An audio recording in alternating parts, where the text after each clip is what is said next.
Hello friends, मैं doctor Ritu Saini. आज हम एक बहुत ही कॉमन समस्या के बारे में डिस्कस करेंगे, जिसे सफ़ेद पानी या फिर मेडिकल टर्म्स में लिकोरिया कहते हैं। वाइट डिस्चार्ज जो होता है उसके बारे में डिस्कस करेंगे। तो 10 में से 8 महिलाएं अपने जीवन काल में सफ़ेद पानी की समस्या से परेशान हैं, और देखा जाता है कि इनमें से भी आधी ही ऐसी औरतें हैं जो इस समस्या के बारे में अपने डॉक्टर से राय लेती है या विचार विमर्श करती है। तो आज हम इस वीडियो के माध्यम से सफ़ेद पानी यानी जो लिकोरिया वाइट डिस्चार्ज जो है इसके बारे में कुछ डिस्कस करेंगे कि इसके क्या प्रकार होते हैं, ये किस कारण से होता है और इसका प्रिवेंशन यानी इसका बचाव किस तरीके से किया जा सकता है। तो सबसे पहले हम ये देखेंगे कि इसके क्या प्रकार होते हैं। तो ये दो तरह का होता है, एक है नॉर्मल वाइट डिस्चार्ज और एक है एबनॉर्मल वाइट डिस्चार्ज। तो आपको अपने दिमाग से ये बात तो कम्प्लीटली निकाल देनी है कि वाइट डिस्चार्ज ये हमेशा किसी समस्या की वजह से या कोई प्रॉब्लम की वजह से हो रहा है, ऐसा बिल्कुल भी नहीं है। सफ़ेद पानी ये नॉर्मल भी हो सकता है। तो नॉर्मल सफ़ेद पानी क्या होता है, अगर ये कोई स्पेसिफिक टाइम पीरियड के लिए या फिर कुछ छोटे से टाइम के लिए अगर हो रहा है तो हम इसे नॉर्मल कहेंगे।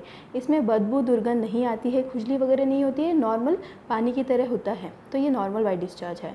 तो देखेंगे कि वाइट डिस्चार्ज ये नॉर्मल वाइट डिस्चार्ज कब होता है। तो ये यूजुअली जो मासिक धर्म है उसके 2 या 3 दिन पहले अगर हो रहा है तो हम इसे नॉर्मल कहेंगे। ओव्यूलेशन के टाइम यानी पीरियड्स के लगभग 14 डेज़ के आसपास या जो मिड साइकिल होता है जिसमें अंडाशय से अंडा रिलीज़ होता है, ओव्यूलेट होता है, उसके 2 या 3 दिन पहले अगर वाइट डिस्चार्ज हो रहा है तो ये एकदम नॉर्मल है। प्रेगनेंसी के दौरान अगर वाइट डिस्चार्ज है तो ये नॉर्मल है।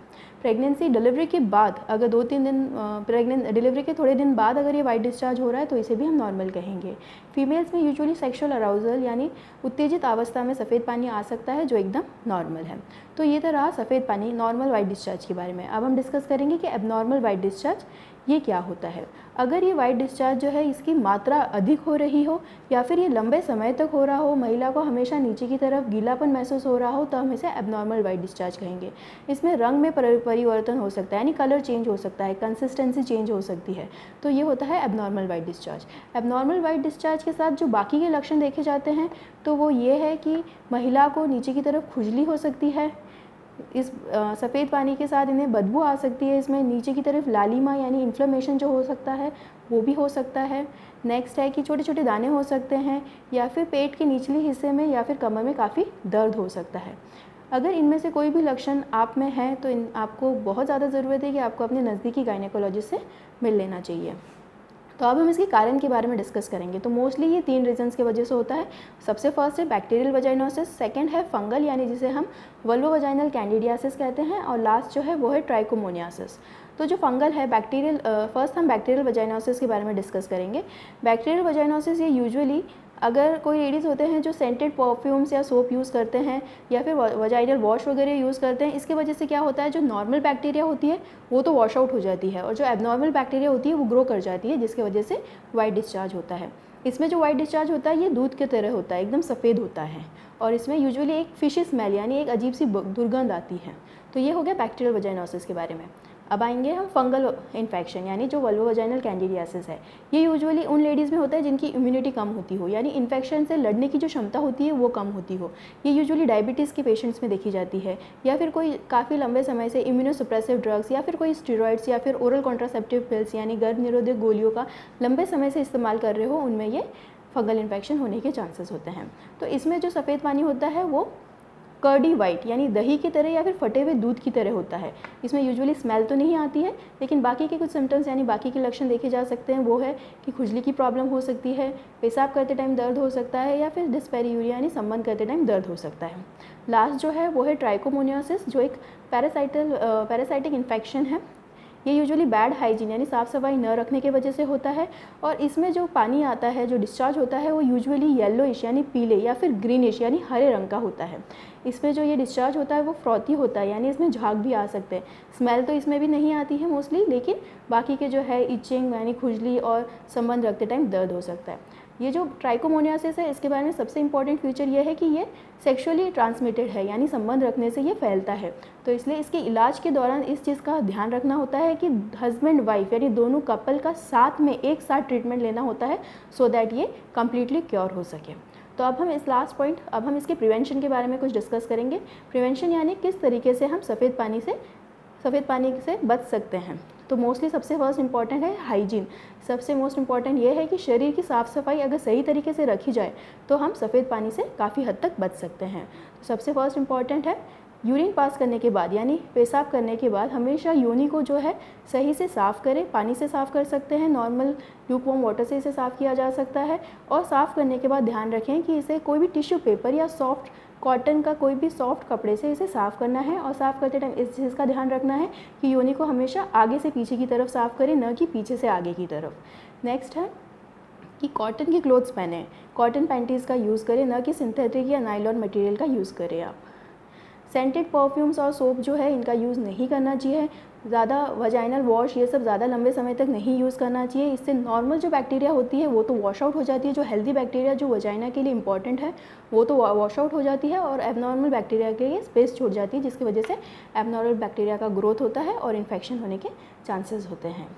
बार बार वैक्सिंग ये अवॉइड करें। सेंटेड परफ्यूम्स और इन सब से एलर्जी भी हो सकती है। वजाइना की जो स्किन है, योनि की जो त्वचा है वो बहुत ही डेलिकेट होती है, और काफ़ी महिलाओं में इन सब के एलर्जी की वजह से भी इन्फेक्शन होने के चांसेस होते हैं। तो ये सारी चीज़ें कम से कम यूज़ करें। ज़्यादा टाइट कपड़े बिल्कुल भी नहीं पहनने हैं, टाइट अंडरगारमेंट्स नहीं पहनने हैं। टाइट कपड़े पहनने की वजह से नमी हो जाती है, और नमी की वजह से कीटाणु पनपने लगते हैं, और उसकी वजह से इन्फेक्शन होकर फिर वाइट डिस्चार्ज होने के प्रॉब्लम हो सकते हैं। तो काफ़ी लंबे समय तक टाइट कपड़े नहीं पहनने चाहिए। जो अंडरगारमेंट्स होते हैं उसे सही तरीके से साफ़ करके कड़क धूप में सुखाने चाहिए, जो वो कीटाणु सही तरीके से नष्ट हो जाए। लास्ट एक ये है इंपॉर्टेंट है मेंस्ट्रुअल हाइजीन। मेंस्ट्रुअल हाइजीन यानी मासिक धर्म के दौरान जो साफ़ सफाई का ज़्यादा ध्यान रखना चाहिए, उस पर आपको फोकस करना चाहिए। कॉटन के मेंस्ट्रुअल पैड्स आते हैं जिनका यूज़ करना है। कपड़े बिल्कुल भी नहीं यूज़ करने हैं। काफ़ी पेरिफेरल एरिया में देखा जाता है कि कपड़े से काम चला रहे हैं, तो ऐसा बिल्कुल यूज़ नहीं करना है। जो कॉटन के आप मेंस्ट्रुअल पैड्स यूज़ कर रहे हो वो भी 4 से 6 घंटे में, चाहे वो स्टेन हो ना हो, गिले हो ना हो, फिर भी उन्हें चेंज करते रहना चाहिए, क्योंकि गीलेपन की वजह से भी इन्फेक्शन होने के चांसेस होते हैं। लास्ट है सेक्शुअल हाइजीन, यानी संबंध रखने के बाद योनि को हमेशा साफ़ करें, या एक नॉर्मल पानी से भी साफ़ कर सकते हैं, लेकिन साफ़ करना ये बेहद ज़्यादा ज़रूरी है। लास्ट हम डाइट के बारे में थोड़ा डिस्कस करेंगे। डाइट में मेन इंपॉर्टेंट पार्ट है कि आपको हाइड्रेटेड रहना है, यानी पानी ज़्यादा से ज़्यादा पीना है। वजाइनल एपिथेलियम का ग्रोथ ज़्यादा होगा, पीएच मेंटेन रहेगा, जिसकी वजह से इन्फेक्शन होने के चांसेस कम होंगे, तो पानी ज़्यादा पीना है। पौष्टिक आहार यानी जो हेल्दी बैलेंस डाइट है वो आपको लेनी है। हरे पत्ते वाली सब्जियां, फल फ्रूट, नारियल पानी, ये सारी चीज़ें आपको ज़्यादा लेनी है। इम्यूनिटी के बारे में ध्यान रखना है। जैसे मैंने आपको बताया, फंगल इन्फेक्शन जो है ये लो इम्यूनिटी की वजह से होता है, तो इम्यूनिटी जो है विटामिन सी जो नींबू, ऑरेंज, संतरा, मौसम्बी, इन सब में देखा जाता है, ज़्यादा मात्रा में पाया जाता है, तो इन सब का इंटेक आपको ज़्यादा से ज़्यादा रखना है। फेनुग्रीक यानी मेथी जो होती है, गर्म पानी में डाल के पीने से या फिर नॉर्मली डाइट में लेने से भी इम्यूनिटी बढ़ती है। तो डाइट में तो मेन आपको इसी चीज़ का ध्यान रखना है कि जो आयरन रिच फूड्स है, जो आपकी इम्यूनिटी के लिए अच्छे हैं, हेल्थ के लिए अच्छे हैं, वो चीज़ें आपको ज़्यादा लेनी है। एट द एंड मैं ये कहना चाहूँगी कि अगर ये डाइट चेंजेस की वजह से और मेंटेनेंस जो भी पर्सनल हाइजीन है इसके वजह से कंट्रोल करने के बाद भी अगर आपको वाइट डिस्चार्ज की प्रॉब्लम हो रही हो, बार बार हो रही हो, या फिर इसके अंदर ये एबनॉर्मल वाइट डिस्चार्ज आपको लग रहा है, जो मैंने सिम्टम्स, जो लक्षण मैंने आपको बताए हैं एबनॉर्मल वाइट डिस्चार्ज के, अगर इसमें से कुछ भी आपके पास कोई भी सिम्टम्स, कोई भी लक्षण आप में हैं, तो आपको अपने नज़दीकी गायनेकोलॉजिस्ट से ज़रूर मिल लेना चाहिए। और एट द एंड मैं ये कहना चाहूँगी कि वाइट डिस्चार्ज जो है ये कभी कभी कैंसर का लक्षण भी हो सकता है। ये मैं आपको डराने के लिए बिल्कुल नहीं कह रही, लेकिन ये इसलिए है क्योंकि जो आपको इस चीज़ के बारे में नॉलेज हो, तो ये जो कभी कभी कैंसर के साथ भी एसोसिएटेड होता है। तो इसकी जांच एक बहुत ही सिंपल एक पैप स्मीयर टेस्ट होता है, जिसमें बच्चेदानी के जो मुंह से पानी की जो जांच होती है वो ली जाती है। ये कोई बहुत बड़ा टेस्ट नहीं है, इसमें दर्द भी नहीं होता, लेकिन ये कराने से हम श्योर रहते हैं कि वाइट डिस्चार्ज कोई बड़ी बीमारी का साइन तो नहीं है। तो इसके लिए ये ज़रूर करवा लेना चाहिए to rule out cancer. Thank you.